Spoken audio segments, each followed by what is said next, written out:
दोस्तों, आप सभी को हीरो स्पोकन में स्वागत है। यदि आप मेरे चैनल पर नए हैं तो सबसे पहले सब्सक्राइब करें और बेल आइकन भी दबाएं और लाइक करें और कमेंट करें। तो और एक मैं बात कहना चाहूँगा, आज के क्लास में बिल्कुल बहुत ही छोटी सी चीज़ को मैं डील करने जा रहा हूँ, जो कि सब कोई जानता है, बच्चा भी जानता है, लेकिन फिर भी उस चीज़ को मैं डील करूँगा ताकि इंग्लिश बोलने में उसका बहुत ही प्रयोग है।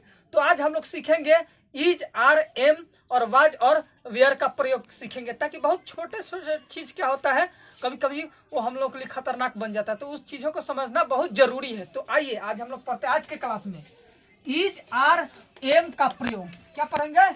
इज, आर, एम का प्रयोग पढ़ेंगे। तो यहाँ पे ध्यान देने वाली बात है कि पहले मैंने क्या किया है, आपको सुविधा के लिए समझने के लिए पहले वर्ड मीनिंग मैंने डाल दिया है यहाँ पे, ठीक है। इज का अर्थ हो गया आपका है आर का हो, आर मीन्स हो, इज माने है, आर मीन्स हो, एम मीन्स हूँ, और वाज का भी मैंने डाल दिया है ताकि आसान हो रहेगा। वाज मीन्स था, जो कि उसके उस साइड हम लोग पढ़ेंगे, लेकिन फिर भी मैंने यहाँ पे लिखा है वाज मीन्स था, वेयर मीन्स थे। तो यहाँ तक तो कोई दिक्कत नहीं, थोड़ा सा इधर ध्यान दीजिएगा।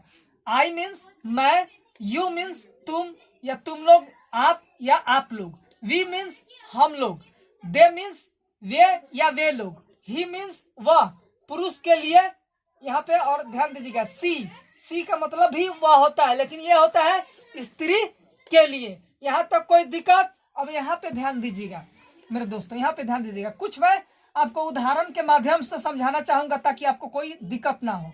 मैं एक किसान हूँ, यहाँ पे मैंने एक उदाहरण लिया है, मैं एक किसान हूँ। तो आई एम ए फार्मर, तो बिल्कुल इस आसान तरीके से लगा कि आई एम ए फार्मर, लेकिन आया कैसे ये जानना बहुत जरूरी है। तो ध्यान दीजिएगा, भोजपुरी स्टाइल में मैं सिखाना चाहूंगा आप लोगों के लिए ताकि सुविधा रहेगा। पहले हम लोग मैं का इंग्लिश आई लिख दिया गया है, हूँ का इंग्लिश एम, उसके बाद आपका आर्टिकल ए का प्रयोग किया गया, उसके बाद नाउन आपका फार्मर का प्रयोग किया गया है। तो कुछ गजब सा भारी सा दिखता है ना, तो उसके लिए मैंने एक सूत्र निकाला है, जो कि हम लोग क्या करेंगे, अगला, पहला शब्द अगला, तब पिछला, तब बिचला।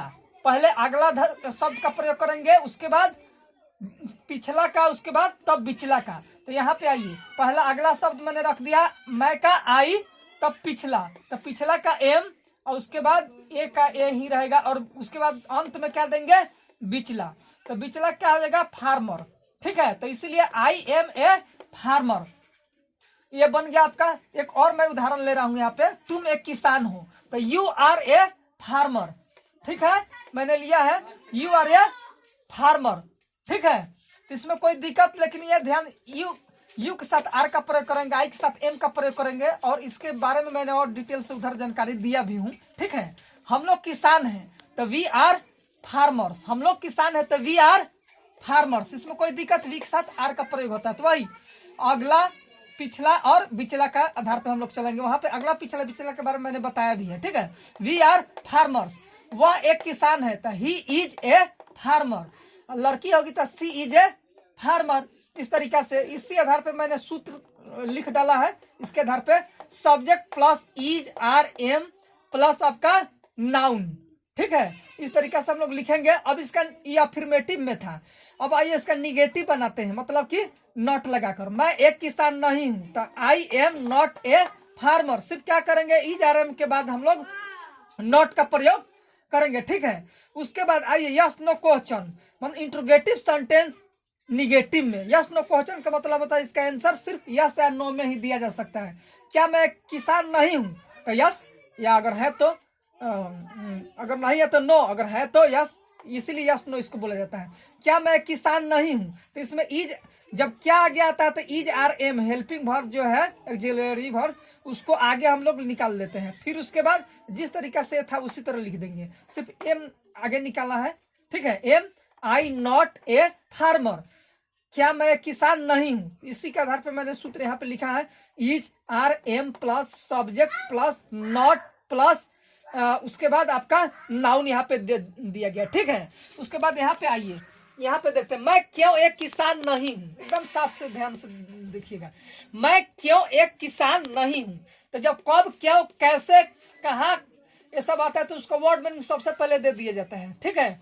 क्यों है तो व्हाई, कैसे है तो हाउ, कहाँ है तो वेयर, इस तरीका से। अब यहाँ पे मैं है तो आई, अगर तुम होता तो यू, वह होता तो ही, लड़की होती तो सी, वही मतलब उस आधार पे। अगर हम लोग होते तो वी, वे लोग होते तो दे, उस तरीका जे जो आई रहेगा तो एम लगेगा, यू रहेगा तो आर लगेगा, वी रहेगा तो आर लगेगा, इस तरीका से आप बनेगा। इस तरह से नाउन का भी प्रयोग आप चेंजिंग कर सकते हैं। तो इसी के आधार पर WH question plus is are am plus subject plus not plus noun का प्रयोग किया गया। अब आइए यहाँ पे कहा एम का प्रयोग करें, कहाँ पे इज के, कहाँ पे आर का, उसके बारे में हम लोग थोड़ा सा अध्ययन कर लें। अब यहाँ पे आते आई के साथ एम का प्रयोग होता है, और इच कहाँ लगता है, ही सी इट नेम और एसएन नंबर, कोई सिंगुलर नंबर नाम हो या उस तरीके से आता है तो उसमें हम लोग इच का प्रयोग करेंगे। और आर का प्रयोग वी के साथ आर का प्रयोग होता है, यू के साथ आर का प्रयोग होता है, दे के साथ आर का प्रयोग होता है, plural number Geeta and Sita are going, उस तरीके से डबल रहे तब। इसमें इज का प्रयोग, ही के साथ इज का प्रयोग, सी के साथ इज का प्रयोग, इट के साथ इज का प्रयोग, नेम के साथ इज का प्रयोग, सिंगुलर नंबर के साथ इज का प्रयोग करते हैं। ठीक है, इसमें कोई दिक्कत। अब चलिए उस सूत्र जो मैं बताया हूँ, मतलब आसान से आसान तरीका सीखने के लिए वो सूत्र यहाँ पे मैंने लिख दिया है। मैं एक किसान हूँ, तो यहाँ पे आई एम ए फार्मर, तो कैसे बना है, पहले अगला लिखेंगे प्लस पिछला तब बिचला, पहले अगला तब पिछला तब बिचला का हम लोग ध्यान देते हैं। पहले अगला, तो अगला मैंने क्या लिख दिया है आई, उसके बाद क्या करा है पिछला, तब पिछला हूँ का इंग्लिश एम यहाँ डाल दिया है। ठीक है, और तब करा बिचला, तब बिचला किसान का यहाँ पे मैंने फार्मर डाल दिया है। तो अगला पिछला और बिचला के आधार पर आप आराम से कोई भी ट्रांसलेशन इस टाइप्स के बहुत आसान से आसान तरीके से आप सीख जाएंगे। ठीक है, कैसे आता है। अब चलिए यहाँ तक तो हम लोग इज आर एम का प्रयोग समझ गए, इसमें कोई प्रकार की दिक्कत नहीं है। अब पढ़ते वाज और वेयर का प्रयोग। आइए यहाँ पे हम लोग ध्यान देंगे वाज और वेयर का प्रयोग। माने वाज मीन्स था, वेयर मीन्स थे। जैसे एग्जाम्पल के माध्यम से हम लोग समझेंगे, मैं एक किसान था, मैं एक किसान था, हो सकता है अभी नहीं हूं इसलिए पास्ट की बात, मैं किसान था। तो आई वाज ए फार्मर, अगला पिछला बिचला के आधार पे आई वाज ए फार्मर, मतलब कि subject plus was were plus आपका ऑब्जेक्ट मतलब नाउन। हम लोग किसान थे, अगर थे आता है तो वेयर का प्रयोग करेंगे, वाज आता है, अगर था आता है तो वाज का प्रयोग। हम लोग किसान थे तो वी वेयर फार्मर। तब यहाँ देखिएगा सोचने वाली बात है, गांधी जी एक महान व्यक्ति थे, तब तो आप कहेंगे कि सर यहाँ पे आपने वेयर का प्रयोग किया है थे के लिए, तो यहाँ भी वेयर का प्रयोग होना चाहिए थे के लिए, तो नहीं। कुछ ऐसे शब्द हिंदी में होते हैं कि हिंदी में कुछ और होता है, इंग्लिश में कुछ उसका और लिखना पड़ता है। जैसे यहाँ पे इनको रेस्पेक्ट देने के लिए हम लोग क्या किए हैं, थे। गांधी जी एक महान व्यक्ति थे, लेकिन यही इंग्लिश में जब बनेगा तो इसका तालमेल सब्जेक्ट वर्ब एग्रीमेंट के आधार पर तालमेल के अनुसार बनता है। गांधी जी वाज होगा, यहाँ पे नहीं कि वेयर लगा दीजिएगा थे के लिए, तो गलत हो जाएगा। Gandhi ji was a great man, क्या होगा, Gandhi ji was a great man. उसी नियम से अगला पिछला बिचला के आधार पे बना है, subject plus was were plus noun. ठीक है, ये बना है। उसके बाद आते हैं, इसमें सिर्फ निगेटिव बनाना है तो हम लोग क्या करेंगे, अफर्मेटिव वो बनाए हम लोग। निगेटिव बनाना तो सिर्फ वाज वेयर के बाद नॉट लगा दीजिए। मैं एक किसान नहीं था, I was not a farmer हो जाएगा। I was not a farmer, क्या मैं किसान नहीं था, तो सिर्फ क्या कीजिए WH को सॉरी हेल्पिंग वर्ब को आगे निकाल दीजिए, वाज और वेयर को आगे निकाल देंगे। Was I not a farmer, क्या मैं किसान नहीं था, was I not a farmer कर देंगे। अब इसी के आधार पर हम लोग सूत्र लिख दिए यहाँ पे, was were plus subject plus not plus आपका क्या ऑब्जेक्ट मानिए, मतलब कि वही नाउन, वो आधार पे हो जाएगा। फिर कब क्यों कैसे आएगा, तो हम क्या करें, कब क्यों कैसे का वर्ड में सबसे पहले डालेंगे। मैं क्यों एक किसान नहीं था, मैं क्यों एक किसान नहीं था, तो व्हाई क्यों के लिए why was I not a farmer, या मैं कब एक किसान नहीं था अगर करना होगा तो कब के लिए when was I not a farmer कर देंगे। वैसे कब क्यों कैसे का वर्ड में जो होगा वो यहाँ लिखेंगे, इसके अनुसार जो सब्जेक्ट बदलेगा वो और उसके अनुसार वर्ब बदलेगा। ठीक है, ये बदलना है तो बदल सकते हैं। अब इसके अनुसार WH question plus was were plus subject plus not plus noun या ऑब्जेक्ट कहिए उस आधार पे।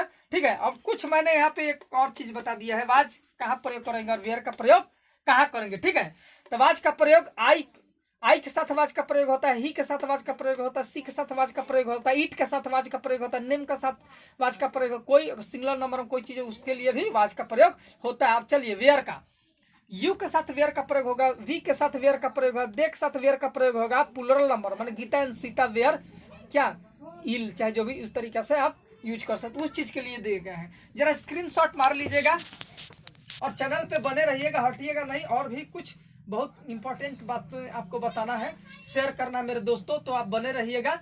तो चलिए आइए मैं बताता हूं कि जो ये बहुत ही देखने में तो बहुत छोटी छोटी चीज है, is, are, am, was, were, ये हर कोई जानता है, हर बच्चा भी जानता है, लेकिन अगर इसका कॉन्सेप्ट क्लियर नहीं रहेगा तो हम लोग इंग्लिश बोलने में हम लोग को कठिनाइयां होंगी। और इसी छोटे छोटे चीज के कारण क्या होता है, हम लोगों को बड़ी बड़ी गलतियां होती हैं। छोटी छोटी चीजों के कारण कैसी गलतियां होती है, बड़ी बड़ी गलतियां होती है। तो इसलिए छोटी गलतियों को छोटा ना समझें, उसे सीरियसली ले और उस पर ध्यान दे बिल्कुल, और सुधर बढ़िया आप इंग्लिश बोलेंगे ना वाला सवाल नहीं है। ओके, इसमें कोई दिक्कत नहीं। तो एक और मैं आपसे रिक्वेस्ट करूंगा कि हम लोग मेहनत कर रहे हैं तो उसका थोड़ा सा आप लोग सपोर्ट ये करें कि लाइक करें और बेल आइकन दबाएं और सब्सक्राइब भी जरा चैनल के करें और कमेंट भी करें और जरा शेयर भी करें, ताकि आपके रिलेशन में जो भी और भी भाई बहन या जो हो जो आपके रिलेशन में, वो भी इस शिक्षा का लाभ उठा सके। ओके, तो थैंक यू वेरी मच। जय हिंद, जय भारत।